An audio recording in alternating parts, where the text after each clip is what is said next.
শেখ হাসিনাকে চাই না, বঙ্গবন্ধুর আওয়ামী লীগকে ফেরত চাই। তাকে মেনে নিয়েছিলাম, কিন্তু আজকে তার জন্যই আমাদের এমন পরিণতি। সম্প্রতি আওয়ামী লীগের নেতা ফারুক খানের ফেসবুক থেকে দেওয়া একটি পোস্টে কথাগুলো লেখা হয়েছে। বৈষম্যবিরোধী ছাত্র আন্দোলনে হামলার ঘটনায় গত 15 অক্টোবর তাকে ঢাকার সেনানিবাস থেকে গ্রেফতার করে র্যাব। এরপর থেকে তিনি কারাগারে বন্দী রয়েছেন। এরপর ফারুক খানের ফেসবুক থেকে কিভাবে পোস্ট দেওয়া হলো তার ব্যাখ্যা দিয়েছে কারা কর্তৃপক্ষ।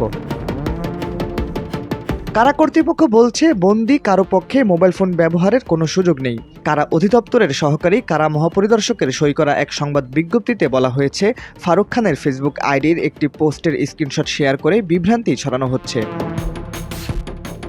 কর্তৃপক্ষ আরও বলছে, কারাগার থেকে এ ধরনের প্রচার বা ফেসবুক চালানো সম্ভব নয়। ফারুক খান বর্তমানে কেরানীগঞ্জে ঢাকা কেন্দ্রীয় কারাগারে আটক রয়েছেন। কারাগারে আটক কোনো বন্দীর পক্ষে মোবাইল ফোন ব্যবহারের কোনো সুযোগ নেই। ফারুকের দেওয়া ওই পোস্টে আরও বলা হয়, অনেক চেষ্টা করে অনলাইনে এসেছি। জেলের 4 দেয়াল আমাদের নিজ সত্তার সামনে দাঁড় করায়। অনেক কিছু বলতে চাই, কিন্তু এখন সবই বলতে চাচ্ছি না।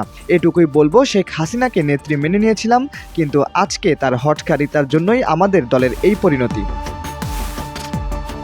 এই বিষয়ে আরও বিস্তারিত অনুসন্ধানের দিকে আগাচ্ছে কারা কর্তৃপক্ষ। বিষয়টি অনুসন্ধান করে প্রয়োজনীয় ব্যবস্থা নিতে আইনশৃঙ্খলা বাহিনীকে অনুরোধ জানানো হয়েছে বলেও উল্লেখ করা হয়েছে কারা কর্তৃপক্ষের ওই বিজ্ঞপ্তিতে। তবে কারা ফারুকের নামধারী আইডিটি পরিচালনা করছে এ ব্যাপারে এখনও কিছু জানে না বলে জানিয়েছে কারা প্রশাসন। শাহরিয়ার আহমেদ, দৈনিক ডেস্টিনি।